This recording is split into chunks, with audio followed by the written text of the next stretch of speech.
Hello, y'all. I am back. I am back. Okay. And I have an update for my first trimester experience. So I am currently 13 weeks, and then today is Saturday. And on a Monday, I will be 14 weeks. I will be in my second trimester. Super excited about it. But I thought that I would give a first trimester recap, just to talk about what this experience has been, right? Right. So we might as well just go ahead and jump on in. Let's go ahead and jump on in. So I have my notes here. I'm going to be looking down. Get comfortable. Y'all, let's start with the symptoms that I've had. So I've been having random hiccups. For the past 2 or 3 weeks, I have been throwing up once a day. Not bad at all. Mid-July until about now.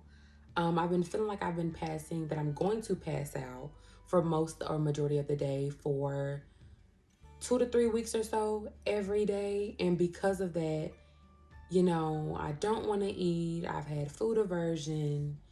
You're not sure what you can eat. You're not sure what's safe foods. They tell you to eat the bread diet, the bread, the rice, the applesauce. The texture of bread is weird. My baby body, either one, right, does not like apples. Sometimes my body does not like applesauce. So just the recommendations that my providers and even just women give me, it's been annoying, to be honest, because like, hey, are you drinking your water? Are you eating 3 meals a day? Are you trying to eat small proportions? Not if I have food aversion, right? Not if I have food aversion. And food is repulsive. Like I don't. And let's just be honest, y'all. Let's just be real honest. I'm a plus size woman. I love to eat. You know, you asking me, am I eating 3 meals a day? As if I don't want to eat 3 meals a day.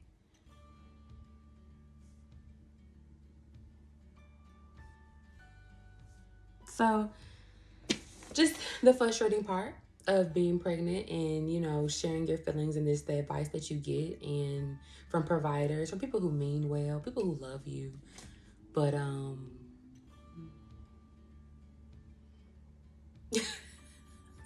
yeah. So then I said, there's been that. Okay, maybe I should try iron pills because I'm not anemic, but I feel like my scores and my numbers are right underneath, and I feel like I know that I have symptoms that align with that diagnosis, although I do not have that diagnosis. So I asked my provider, hey, should I take iron pills? And she said, well, your labs don't show a concern in that area, so I wouldn't recommend it. And then she goes through the recommendation of food, drink your water, things like that. And I asked her, can you just make sure that you document my concerns and that it's in my chart? Because I just don't know what else I'm supposed to say, at this point, to receive some type of advice outside of just eat. I would if I could.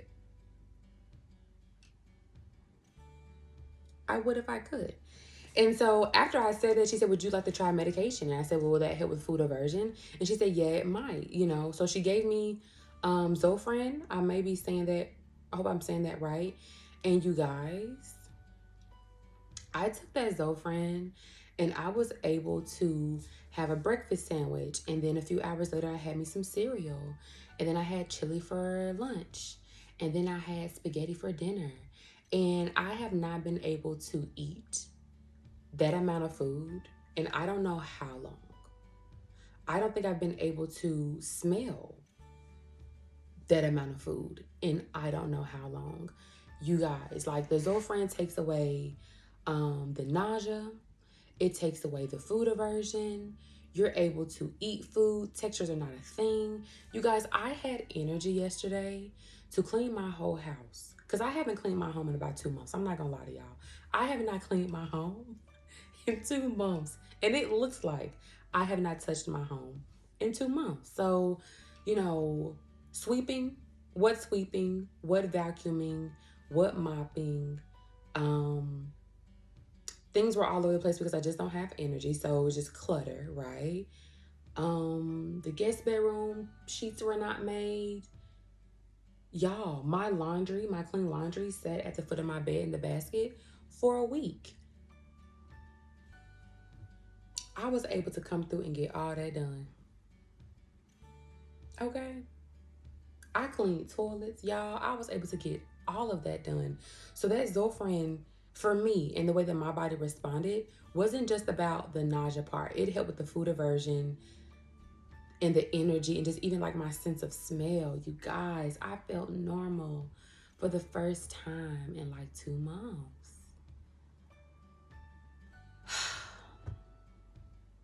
It just felt good. And then when I got done cleaning, y'all, I got in the bed and tried to, make the baby registry. It's 10 o'clock at night and I'm awake and I got energy. Y'all. So in summary from my venting that I just did, I would just really recommend that you guys advocate for yourself with your providers. If you do not feel good, if you are losing weight to food aversion, throwing up, if you feel like you're going to pass out every single day for hours, to stay on your providers, or also you guys choose a different provider. Honestly, to be honest with you guys, after our next 2 appointments, I'm choosing different providers at a different hospital that's 30 minutes away, just because I heard that they have a more supportive team there.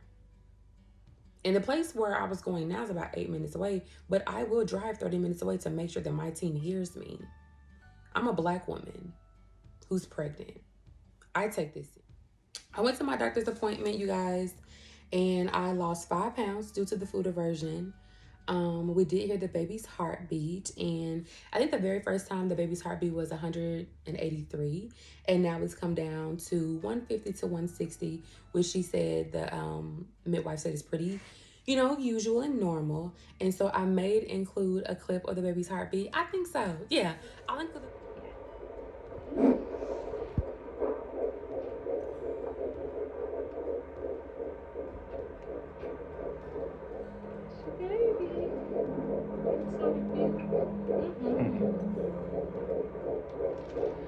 Then I've started to take aspirin for babies, or like the low dosage, every day, and they wanted me to start taking it at 12 weeks just to reduce the risk of preeclampsia.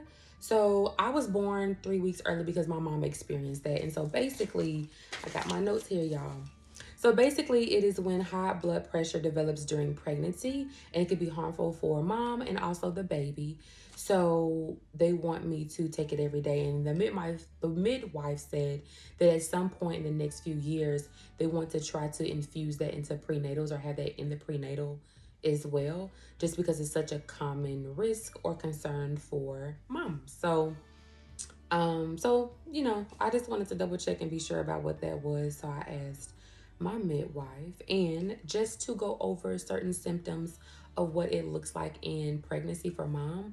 So there may be blurred vision, headaches, nausea, swelling in extremities, and fast gain weight. So I remember my mom has communicated that her feet were really swollen and she couldn't fit her regular shoes anymore. She had to wear my dad's shoes.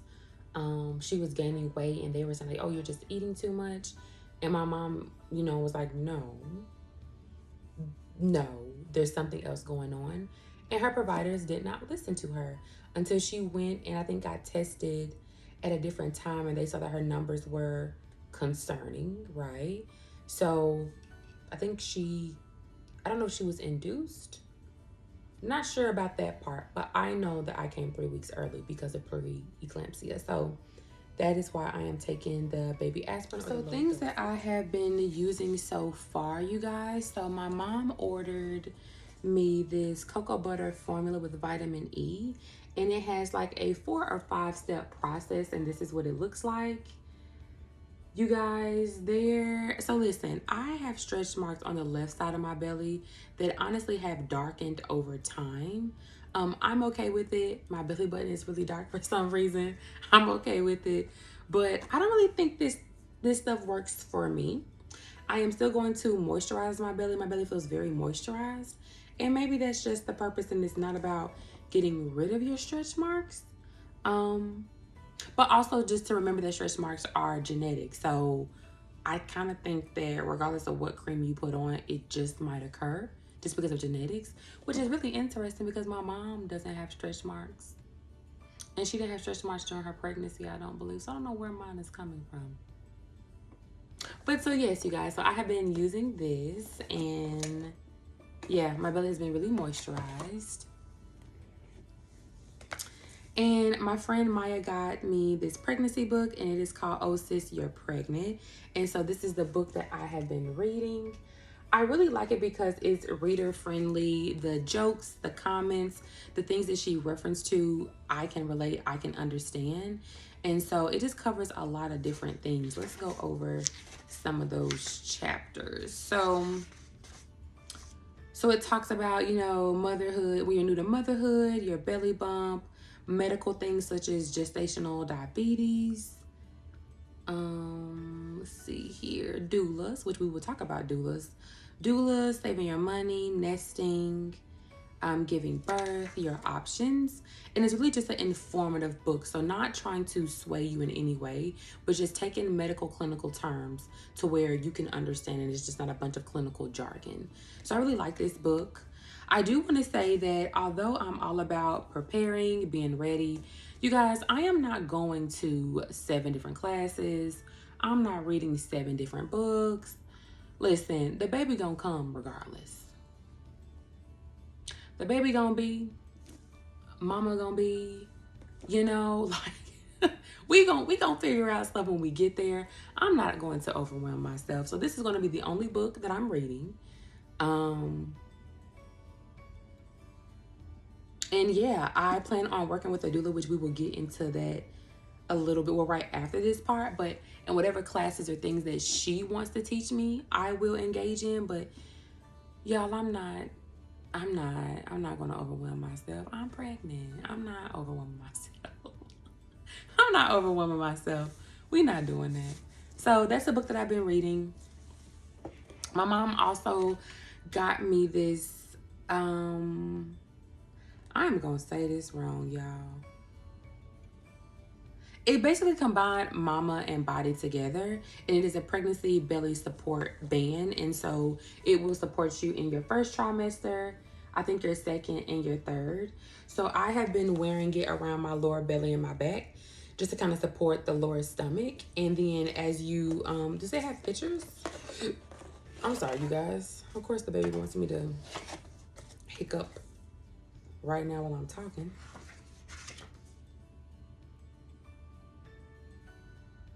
Yeah, so here on the little instructions, from 12 to 20 weeks, it is a belly support at the very top. And then at the bottom, it talks about the extra additional support during that time frame. And then I want to say 30 weeks and up, and then postpartum, this is what the support will look like. And it just kind of breaks down, how you can use it and flip it and add it on too. And I can say that it's been pretty good so far. I think that while I was not working out, child, I have not exercised, and I don't know how long. When I was cleaning up yesterday,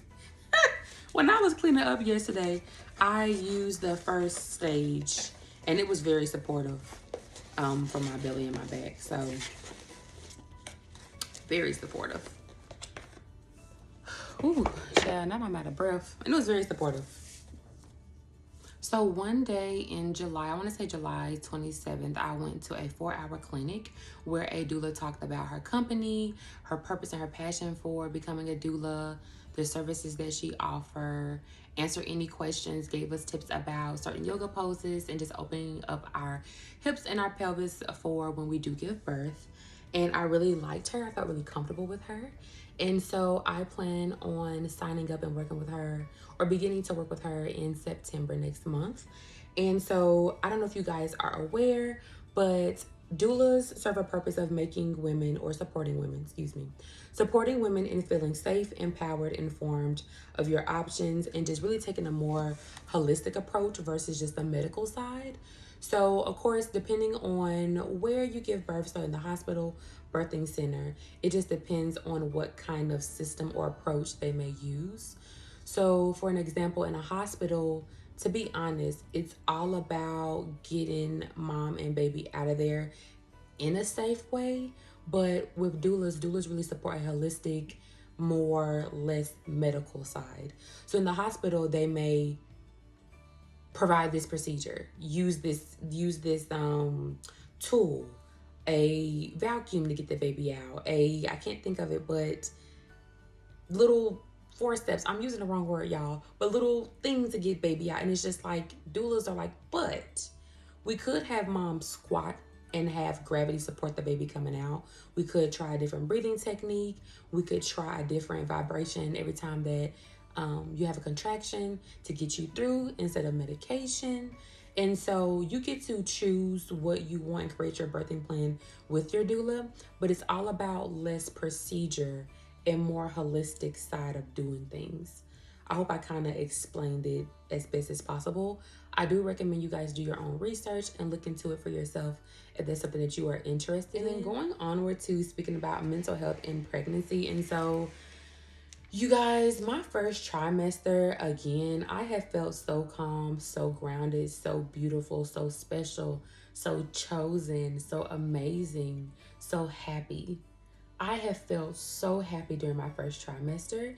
And so, with that being said, I just also found some pregnancy positive affirmations.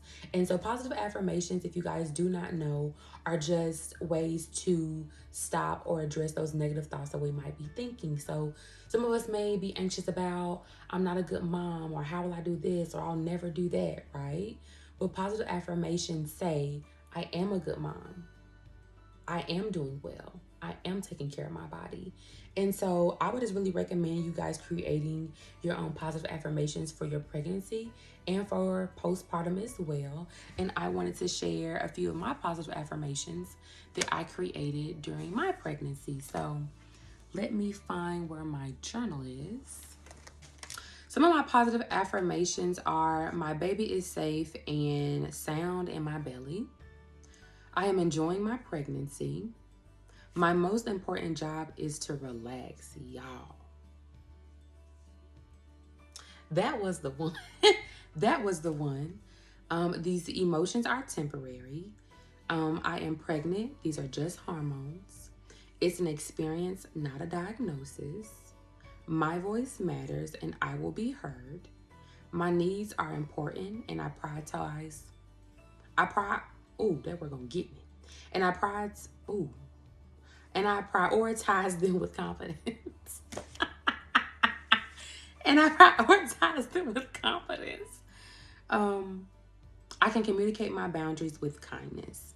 So those are just a few examples of some positive affirmations that you can have during your pregnancy. And just to remind yourself that you are here, it is now, and that's all we're gonna focus on. And that's all that we can focus on. And then we also told our friends that we would like for them to be godparents. So they have a daughter and they made us godparents over their daughter. And so whatever our baby is, boy or girl, they're going to be the godparents over our baby.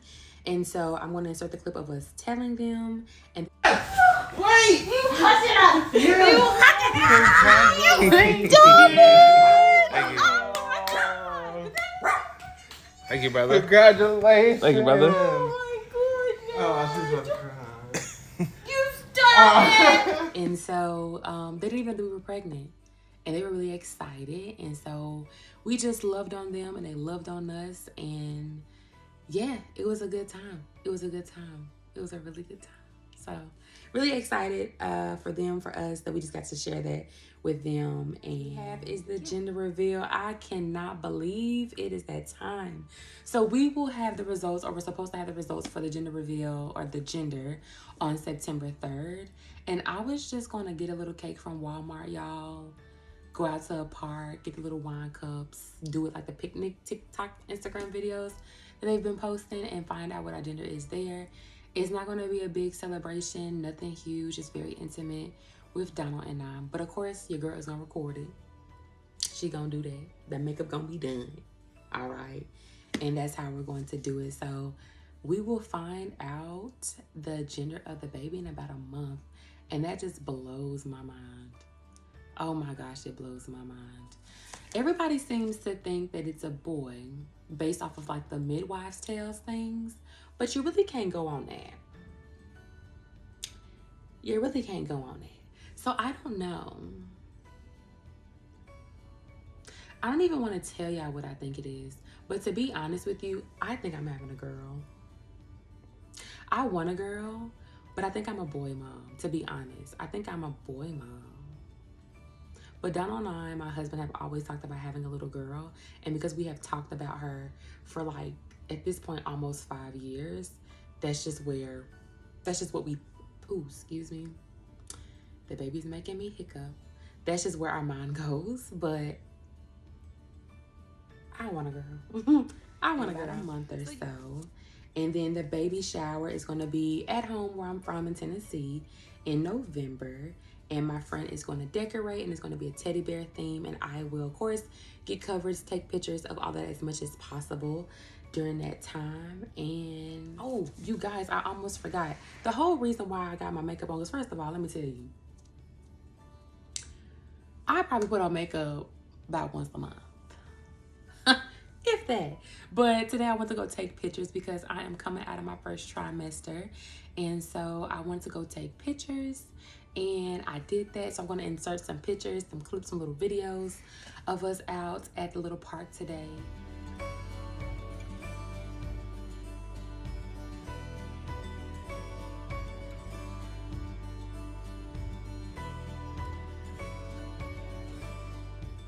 While I was downstairs, my husband told me that the Stanley Cup he ordered me came. And so this is what he got me, y'all. And it's 30 ounces, and I'm supposed to drink 64 ounces every day. So if I can at least get 2 of these on top of whatever else I eat or drink, then we have met our goal. But I also want to show y'all what I have been using. So, y'all,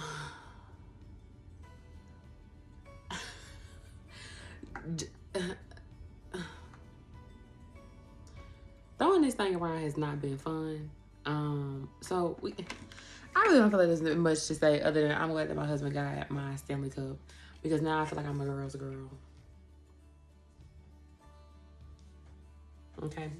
I will see you guys next time. I hope you guys enjoyed my video, my update. Let me know how your first trimester went. If you could relate to some of the symptoms that I talked about, having to advocate for yourself. Tell me a little bit about how you are getting through the mental health waves with being pregnant. Let me know how your experience has been, you guys, okay? It has been nice chit-chatting with y'all, and I'm about to go and lay down, okay? Bye, y'all.